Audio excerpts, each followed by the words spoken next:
thank you for being here. I'll ask you to interrupt with your questions anytime you like. This is going to be a very quick one, so I think we have 30 minutes in total. I'll try to go over some of the main concepts of building startups and growing and so on. But first, let me give you a bit of a background on myself. So I've been running companies since the age of 19. That's 22 years. I run a company called Sensuaire, WW Ventures, but I've also taught design, entrepreneurship, and customer validation, product development, and many other things in entrepreneurship and design thinking and so on for over 12, 13 years. Soon to be 14 years. I taught at Cambridge University, taught at UCL for many years as well, and now I teach at Startex in Stanford, California. And I'm very lucky to have been mentoring hundreds of startups around the world. I was a Google mentor. I mentored with the Techstars FinTech Acceleration Program, RISE in London. And I've done a lot of, spending time with startups, understanding their problems and helping them actually overcome them and scale. I've worked as well previously with Berytech, UKLTH, and many others. So enough about myself. I'll tell you more about, about what I think is something we could be looking at from the perspective of, how can I forecast or how can I actually build a startup that goes, that reaches a specific goal I'm looking towards. Sam Altman from Y Combinator said, 99% of startups don't die of murder, they die of suicide. And that was a very insightful revelation for me when I was at Y Combinator. It was something that made me realize that most of the challenges that we face as a company often come from the inside, and they don't necessarily come from the competition. And that insight really helped me, first of all, get more grit, but also realize that I need to sort out the internal things first. So there's three things you want to be looking at. It's define, build, and grow. And that's, so today is supposed to be sort of a workshop, right? So I'd love to hear your feedback on those things. If you want to enter those on the chat, it's, do you actually know what the problem you're solving is, who you're solving it to? And do you actually have the team sorted out for that? Do you have a unique selling proposition? Do you have the tech? Do you know what business model you're going to be running? And are you ready for growth? And if you are, do you know how to grow your company and scale it towards something that's an M&A, an acquisition, or an IPO? So as a word before we actually delve into those things, I want to make it clear, this is not going to be an IPO exit only kind of approach. That's going to be more something that's towards, how do I gear my company towards, having the right kind of setup in order to attract the right kind of investors or acquisition and so on, or exit. But also, more importantly, is how do I do it without having a lot of money on my side? And one of the biggest misconceptions of startups is thinking that they actually need money and they need to raise capital right off the bat, otherwise they can never have a product, which is completely wrong, and we'll see why. If there's any questions, please feel free to ask them. So one of the things I want to make sure you focus on is, and that's the first item of that list, is solving the problem, but validate a solution. And the V and the A have a very specific role here. What I'm saying is that you're focusing on a problem, not on a product, and you could have multiple solutions for the same problem. A lot of entrepreneurs I meet, say, I've built this great piece of technology, but nobody's buying it. And the biggest challenge there is, sometimes the tech is great, but it's not solving the problem of anyone, or at least they haven't figured out whose problem it's solving. So once you found that problem, you want to validate one of the potential solutions. This is a great example that I love to give. It's Village Laundry Service. It's an Indian company that started a long time ago. At the initial validation point, what they did is, they wanted to understand whether in rural India, people needed, laundromats and people to clean their clothes. You have to understand that in rural India, cleaning your clothes actually meant, stone washing some of the things in the river, and didn't necessarily have the right kind of care for the garments that you'd be looking for. So what these guys did was absolutely brilliant. They rented a van and they put on the side of it, a large banner saying, we'll do your laundry in 2 hours. And it's going to be whatever, $5, 20 rupees, or whatever price it was. And then what they did is that, he had a moped in the back, a mobilette, and he drove to his mom, took the clothes, have them washed, and brought them back to people. What that means, and the point of the story is really to understand that you don't necessarily need a lot of funds to test whether somebody, whether a product on the market is worth building or not. So you could do it in a non-scalable way and then figure out, okay, how are we going to scale this and start putting money where you need it the most. And we look at how to distribute your money so that you're not actually spending on the wrong things.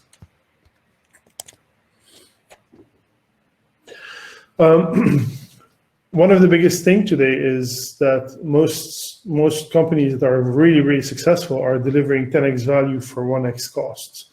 And that's something that is becoming more and more conspicuous, more and more like frequent and accessible.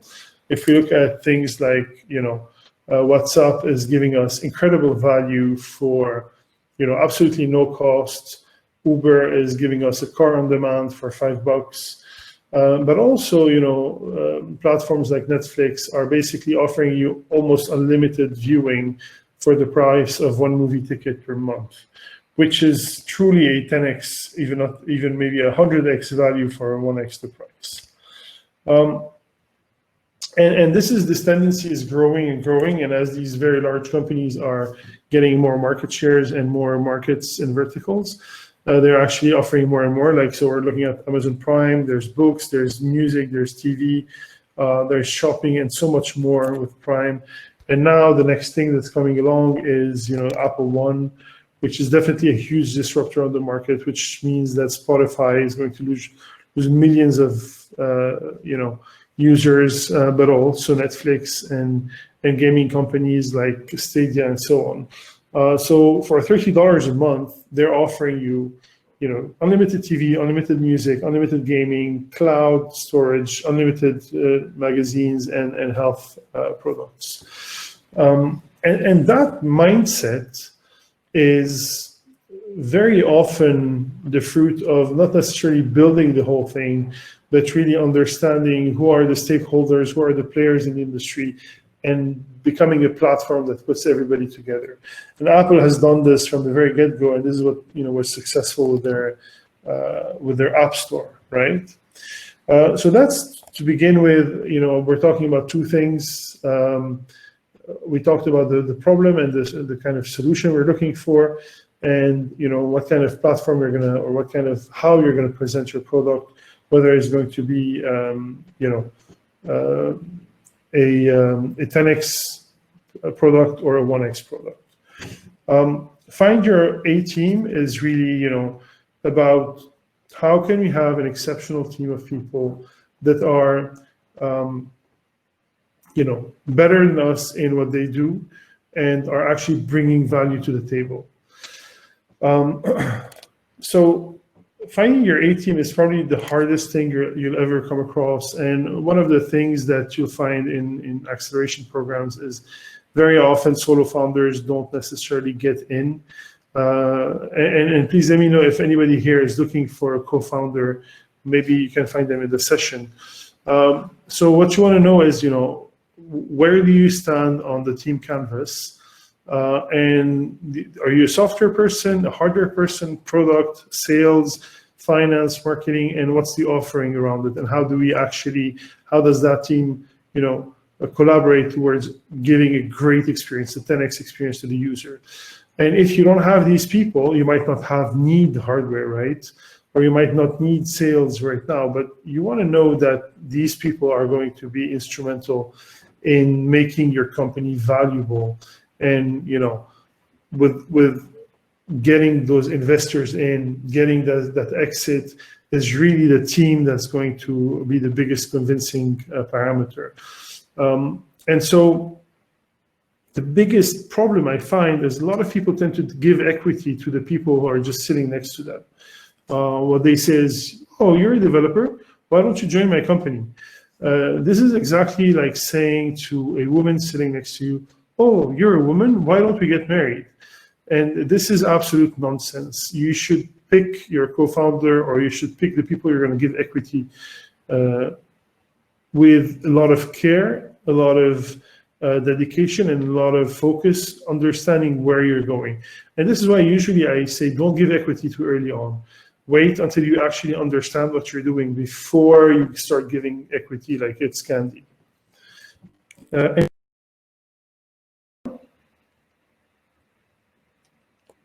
Heather, we will be talking about a couple of exit strategies down the line.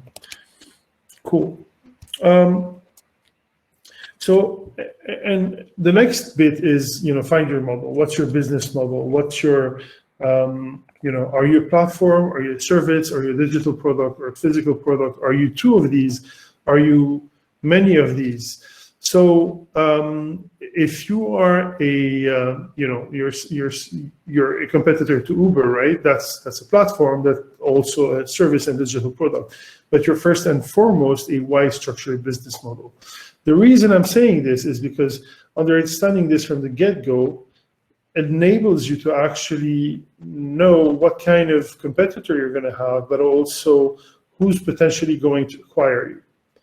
And you want to understand really early on that you need to be very annoying to the incumbent so that you can actually drive them towards an acquisition. And you want to also be able to, when you understand your model, you want to understand also what's your growth, right? What's your 10x? Where are you going away? Where are you going with this? And the biggest challenge is understanding that, nobody wants a $20 million exit. No investor wants you to exit at 20 million. No investor wants you to exit at 100 million. They want you to exit at 1 or 2 billion, if not $40 billion. Because if they're putting in, $10 million at a 20% equity, that means that if you sell at 200 million, they're actually not making a lot of money, and they're better off investing in real estate. What they really want you to do is to exit at 600 or 700 million or $1 billion. So you really want to make sure that you aim big and you shoot for the moon. And that moonshot canvas is an excerpt from the book I'll be launching soon. And it's, we have an idea. What's the 1x today? What's like a competitor that exists on the market, and how is my idea going to become a 2x of whatever's on the market today? And you want to also be thinking, what's a 5x version of my product? Like in 5 years' time, how can transportation be incredibly, 5 times better than what it is today? And in 10 years' time, how can it be 10 times better than what it is today? If you're able to visualize that, what's going to happen is that not only are you able to build an idea today, you're also able to build a vision down the line for your investor, but also a potential acquirer to say, oh, wow, these guys and these girls, they know exactly what they're doing. They know where they're going. They might not get there, but at least they'll be trying. And this is really what you want to aim for. I'm mindful of time here, and I might go a bit faster. The next thing is, have a unique value proposition, have a a defensible position on the market that makes you actually investable. You might have actually a patent, you might have trade secrets. What are the things that make you different, and what are the things that make it harder for your competitors to actually compete with you? Sorry about that. And a lot of people, and I know you had a session on patents and registration of trademarks and so on. So what you really want to understand that some things you want to patent because they're easy to figure out in your products, but some things you never want to patent because you don't want them to be known. And that's trade secrets. So you want to weigh in whatever you're building, whether you want to patent everything or not. But bear in mind that having patents is the fastest, surest way to actually get into the big league, because when you have this defensible position, even if it's just a provisional, it's still something that's worth a lot of money, because it might become something that's defensible, that enables you to actually outcompete everyone, but also that is actually an asset that you can sell or rent or license to another company.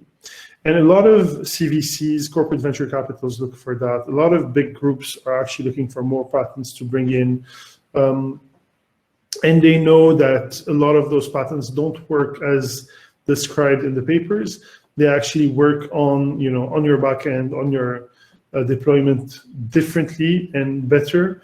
So you want to make sure you have those patents, at least a few of them down the line, in order to better negotiate a potential exit or acquisition or investment. Use the right tech is the next thing, and what you really want to figure out is whether you're going to integrate in one of those GAFAMs or if you want to compete.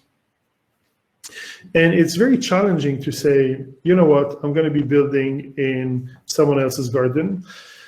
I'm going to create a widget for Chrome, or I'm going to do an app on the App Store, or I'm going to have a shop on Amazon. But the reality is these guys are having billions of users on a daily basis, and you can't just not pay attention to that. You can't just say, oh, I don't care, I'm going to build my own Facebook. You might build a better Facebook, but what you want to make sure that you're doing is having the means to compete with a Facebook, having the funds to compete with a Facebook. And sometimes it starts with an application within Facebook, or a login with Facebook that actually extract information towards whatever your booking platform or your social platform or your Tinder or whatever you're trying to build.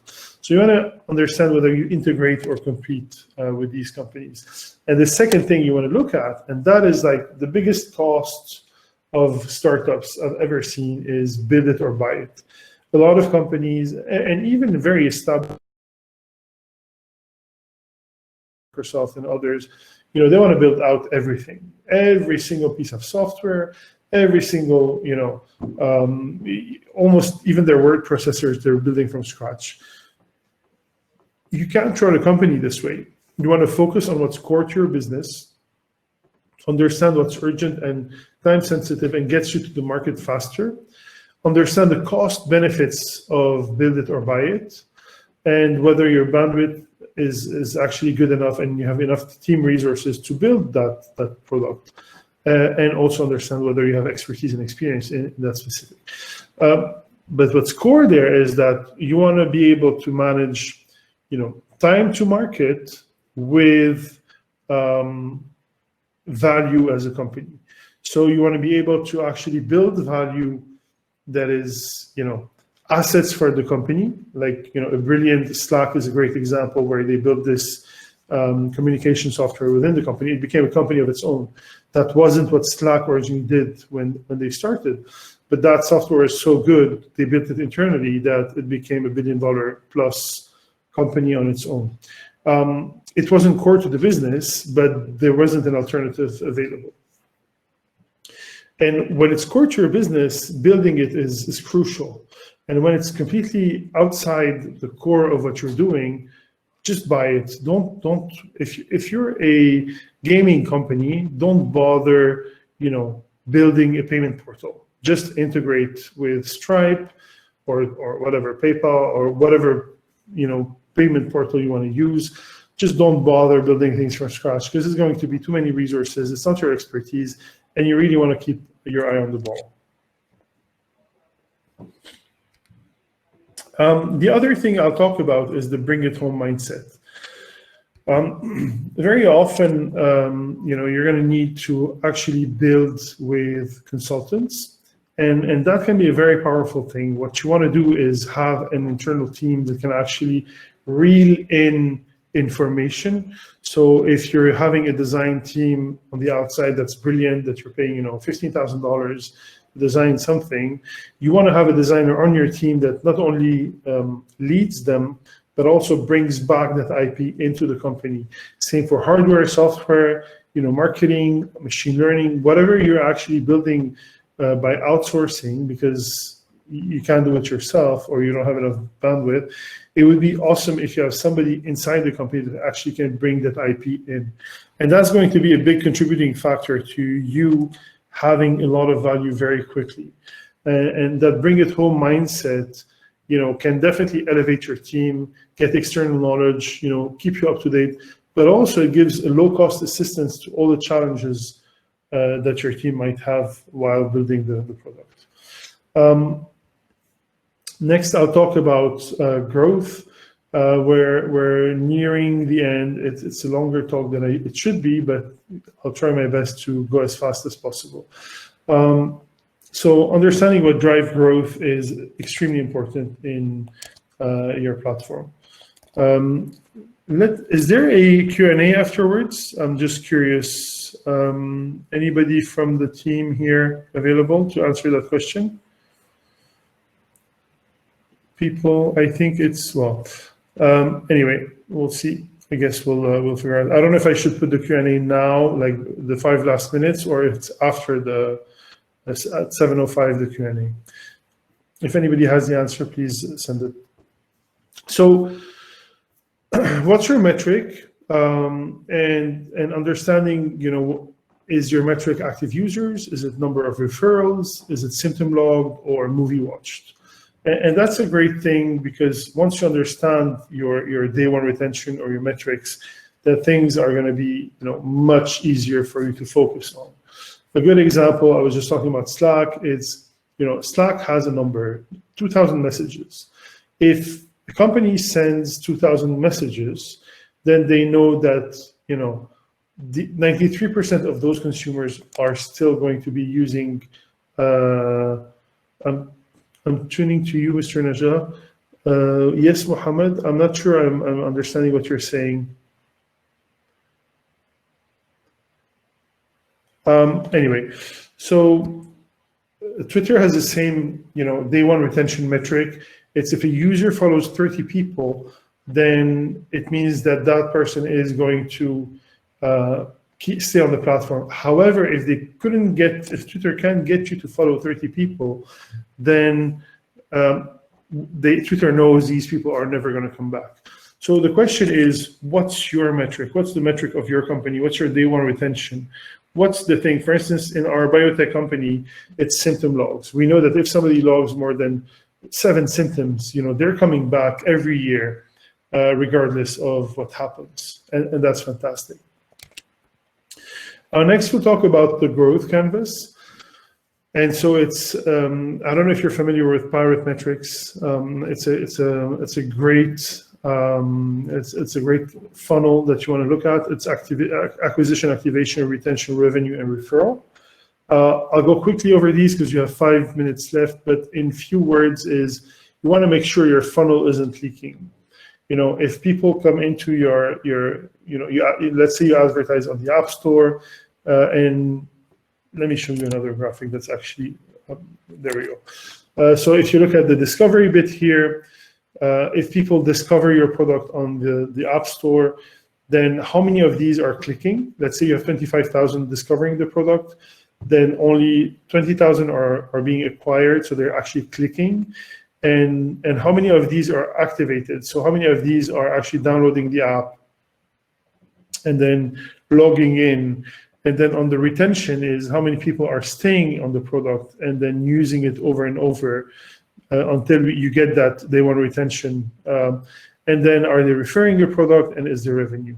If you see that the curve is red, like the one here, it means you have a leak in your funnel, and you can know where the leak is because you can see a drop in the number of users. And if you have a curve that's like the green curve, you know that your funnel is working and the referrals are actually, pushing back on your numbers and increasing your revenue. So you have a good conversion canvas. Which matrix are you talking about, Mireille? The pirate metrics?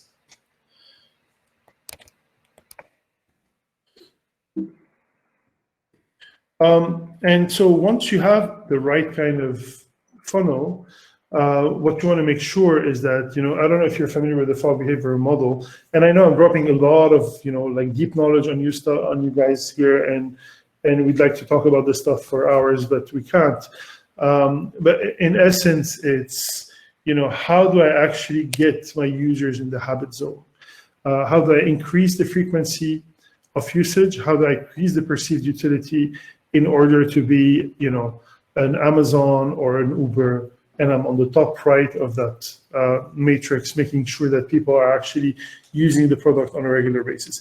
And that will get you engagement, usage, but also that will get investors, acquirers really interested. I strongly recommend the book of Nir Eyal, the Hooked. I won't go over this. I'll go quickly over the last bit of the presentation here. Do you have a finish line? Do you know whether it's going to be an M&A or an IPO? Do you know what's an IPO? If you don't, you might probably want to look at that. And where are you doing those M&As and IPOs? If you're in Lebanon, I don't know how IPOs are going to be successful. However, you might be in another country like Sweden or the US or the UK. One thing is certain, you want to make sure that you know where the finish line is for you. And each one in this group could have a different finish line than the others, right? So Mireille could want an IPO, Mohammed could want an M&A, and then Omnia just want to be an SME, and it's perfectly fine. You don't necessarily want to sell at all costs. If you're generating revenue and you're happy, and then you just want to do this on your life, then it's fine. But what's sure is that if you're going towards IPOs or M&As, you want to make sure when you get your seed, Series A, Series B, Series C, that to some extent you keep some of that control in your hands so that you can actually drive the company towards that finish line. So are you building it to sell it, or are you building it because you're just enjoying it and you just want to stay in this all your life? And that's what allows you to understand whether you're actually going with a VC, venture capitalist, or a corporate venture capitalist. A CVC might be a closer route to an M&A, and a venture capitalist might be a closer route to an IPO. And one and the other are a very different experience for your product. If you're a highly technical product that isn't consumer ready, that's like a script and APIs and so on, you probably want to go with CVC. And if you're an Uber consumer facing, you probably want to go more with VC. But again, there's VCs and CVCs for everything really, because Uber could also be a CVC investing in your company. Then my biggest advice is be the pebble in the shoe in the market. So make sure that you're annoying. If you're competing with Uber, make sure that you're stealing a lot of their business all the time, and think ahead of your series. For those of you interested in those canvases that I showed, I'll be releasing this book really shortly in a few weeks. So for those of you who want to pre-order, the first 12 will receive a free copy. If you want to get in touch with me, you can just scan that QR code and just add me on Twitter or LinkedIn. Or on Medium. I think that is it for now. I'm not sure whether we have Q&A now or whether we should be going towards another session. I'm not sure, but I'll start with a Q&A, and then if we get cut off, we get cut off. So Muhammad Juma, and I'm happy if you actually speak through your mics, but I'll read the questions that are here. Muhammad is saying, I have a main concern that I hope you can discuss in this session. Is it better for me as a fast-growing and promising company to scale bigger through VC firms and lose some of my profit and authority? Or would I rather scale slowly, depending solely on my ongoing medium-sized project? Well, first of all, VCs aren't the only way towards funding. You can do, debt. You can do debt for equity. You can borrow money, but you could also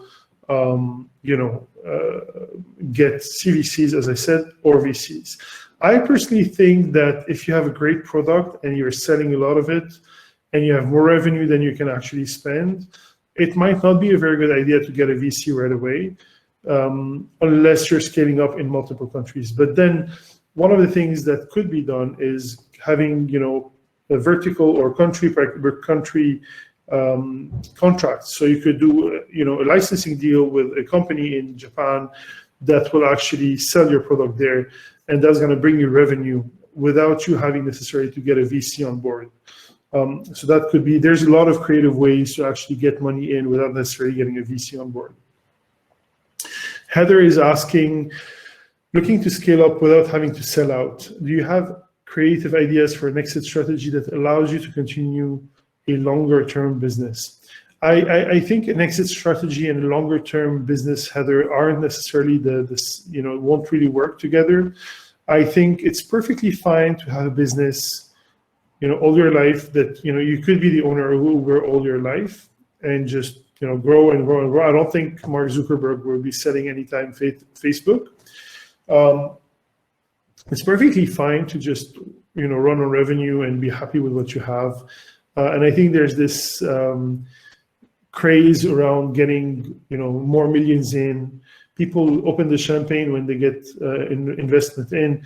I say, hey, it's time to work now because it's going to be more challenging times, right? Celine is asking, may I contact you to discuss my startup to gain your insight? If it's something you can have time for, just shoot me a LinkedIn message, Celine, and we can try to address that.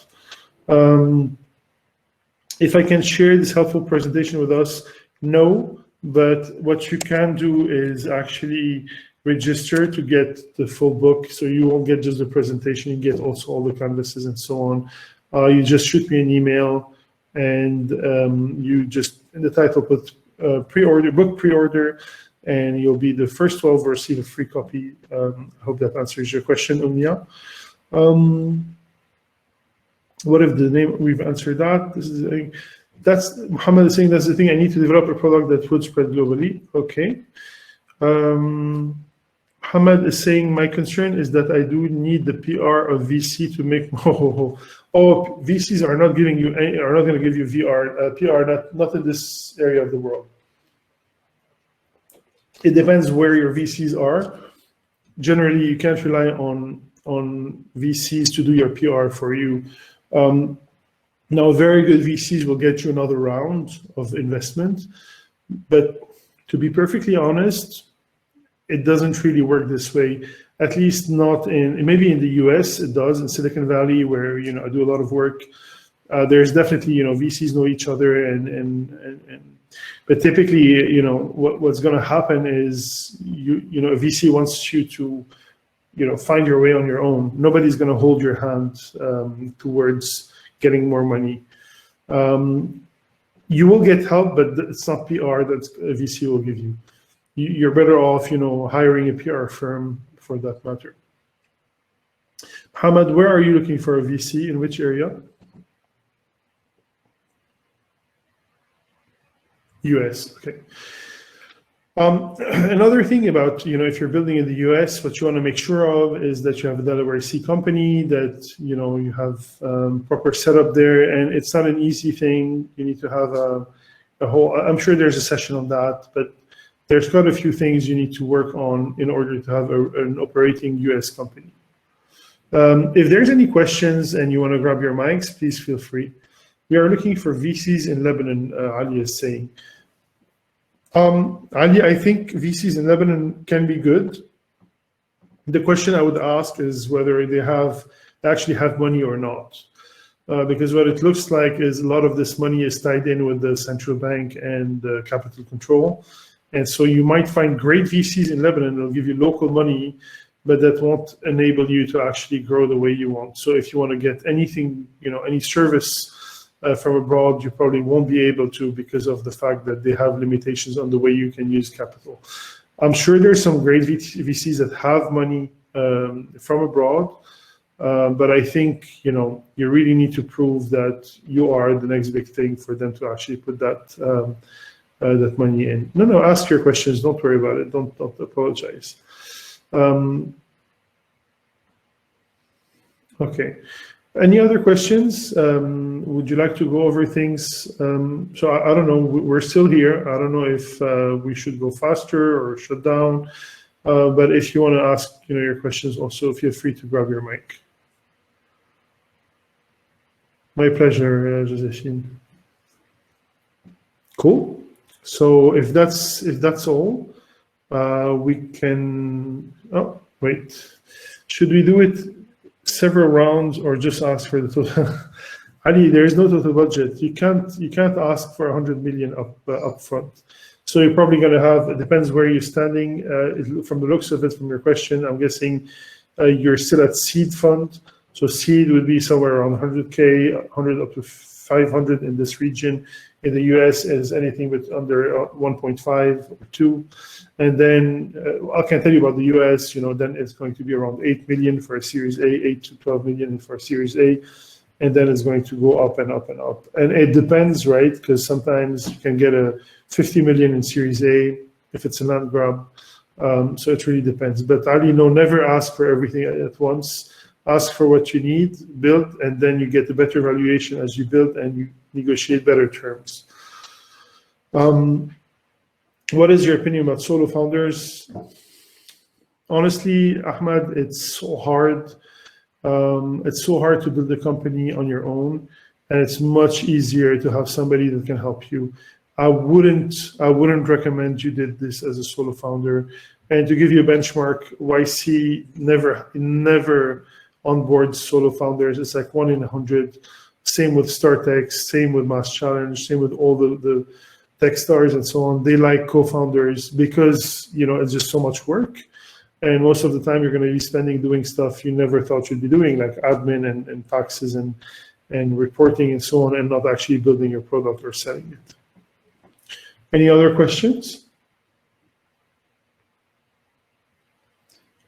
Okay. So thank you everybody for